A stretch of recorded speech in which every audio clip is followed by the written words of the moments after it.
Alalo zangu mbona unachukulia poa? Mimi niko busy. Sasa uko busy ndio nimesikia. Leo kwangu sherehe. Ongoza magitoni basi. Usichukue hivyo bwana, mimi sipendi. Sister. Nani? Sasa unaenda wapi na huu muuni rafiki yangu? Kwani vipi ndio mbona nifuatilie? Wewe acha kunifuatilia. Sio hajatulia huko kwanza mimi hapa na wanawake. Dada yako umeelewa, acha kunifuatilia dogo. Achana naye. Wewe shida kuambia kama unapotea. Wewe napotea kwani mimi mtoto mdogo? Mimi mtoto mdogo. Unifuatilie dogo. Basi nenda nao usinizingue, umesikia? Sasa mimi niendelee wapi? Utajua. Poa Balia. Sasa mbona kama hivi? Ni sister. Kama sister kwa unataka kumharibu dadangu. Sikilize Balia. Wewe unanijua mimi nani? Sasa kwa mimi unanijua mimi nani mshamba? Unaniaibia mimi kwa zangu kwa dadako wewe utakishemeji sivyo?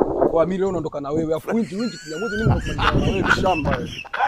Dadako ni oya nenda naye. Wewe umeshoboka. Nenda shobo. Nenda umeshoboka.